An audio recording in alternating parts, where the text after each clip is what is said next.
back to my channel, Sharp Designs by Lakeisha, where I am designing my way through life and balling on a budget. Today I'm going to be showing you guys how I made this gorgeous floral table runner. It was super easy. I got all of the products on Amazon.com and I will list them in the description box below for you to purchase if you need. These flowers come in a variety of colors as well as the balloons, so just have fun with it. This is perfect for this upcoming Valentine's Day. If you're gonna be cooking for Bay, go ahead and dress the table up. If you got a bridal shower coming up, baby shower, this is the perfect accent to make anything simple look sweet. If you haven't already checked out my balloon garland tutorial and my balloon garland tutorial on how I shape them, that will come in handy because that is exactly what I use in order to accomplish this balloon runner. So you do want to check those out if you have not already. I will link those in the description box for you guys as well. I did this video really quick. I didn't really go into too much detail on how to make them actual balloon garland because I've already did it a couple times and I didn't want to like drag this out for those of you that have already seen it. So if you haven't, please be sure to go check out those two videos, and that will show you how to actually make the balloon garland and shape it the style that you want. It doesn't have to exactly be like mine. The picture that I originally posted had a runner that actually went across the whole table and then cascaded off the end. So if you want to do something like that, definitely give it a try. Have fun with it. I do also have a simple balloon garland table runner video up. I guess I should link that below as well. So just follow that one if you want to do a full balloon garland table runner and then just have it cascade off like I did this one using the how I shaped them video, and then just add in your flowers. You can use any variety of flowers that you want. And as I said, I did get all of these on Amazon and I will definitely link those in the description box for you guys below. So stay tuned and I'm going to show you guys exactly how I did it. So these are my balloons. I have them all blown up and ready to go in different shades of wine and blush. I also added a few gold ones in there just to give it a little bit of flavor. These are the roses that I'm going to be using to add the accent of flowers to the balloon garland. Found these on Amazon. They're super cute and they look so real. I cannot wait to see how they look inside of the balloons. As I said previously, you can use whatever variety of flowers that you will choose to use. And I also need some type of string to tie your balloons together. I typically use balloon string or fishing line. I'm going to go ahead and use this pink one though because it did come with those blush balloons and I don't have to worry about purchasing anything.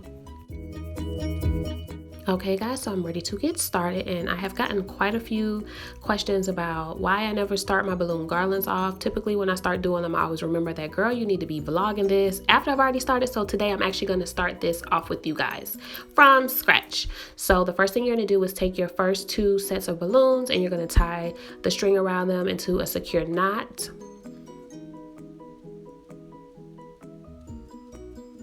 And then once you have it in the knot, you're going to take your other pair and you're going to put it in between those two balloons, kind of crisscrossing like an X, and then you're going to do the figure 8. I also got questions about that. Basically, you're going to just, like you same way you would draw out a number 8 if you were writing, you're just going to do that with the balloons, looping over the new one, crossing over the middle and going underneath an existing balloon that was already there, and then you're just going to give it a slight tug to secure it.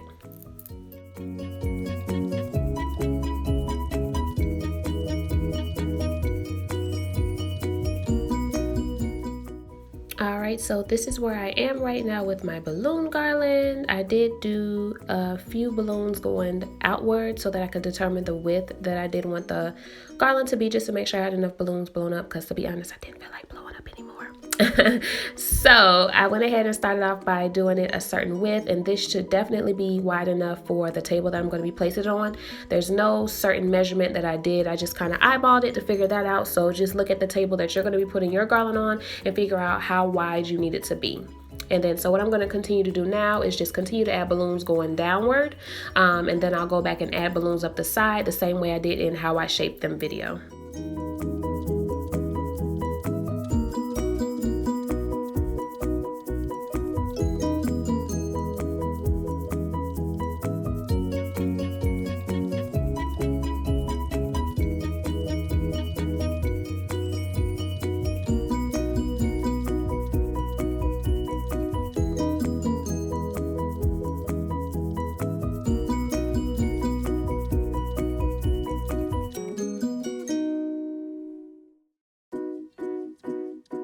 All right, so this is where I am at right now in this process. I've made my way down, and I did go and measure this up against the table just to make sure that it is definitely long enough to go from where I want it to start at the end of the table, and it is touching the floor. And I wanted just a little bit of hangover in the end, so this size right here is actually perfect. And this is what it looks like on the table. As you can see, it is definitely not perfect, but that is okay because that is what all those flowers are for. I'm going to be filling in all the little gaps I have, like this one right here, with tons of roses. So stay tuned. And as far as how to keep your balloon garland secure at the end of the table, I would recommend getting a good sturdy balloon weight and placing it underneath the balloon garland at the end of the table, and that should help hold it in place. Or you can safety pin it to the end of the table using the string. And this is what all my roses look like after I took them out of the packaging and extended the stems. When you're putting these roses in the balloons, be sure to bend the stems up because they do have wires, and those will definitely pop your balloons. Trust me, it happened to me. So to get started, I'm going to start off with this cluster of pretty white roses that are going to fill in that larger gap, or at least start to fill it in. As you can see, I just kind of took the wire from one of the roses and wrapped them down into a bunch because I'm not using any type of flower foam. This will definitely help them stay in place good. As you guys can see, I did not bend those stems, nor did I tape them, which is where I learned the hard way, and I popped a balloon or two.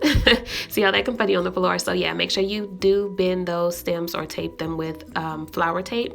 And then what you want to do is just stick those flowers in the gaps in between the balloons because those are the tight spaces that will hold those flowers in place for you.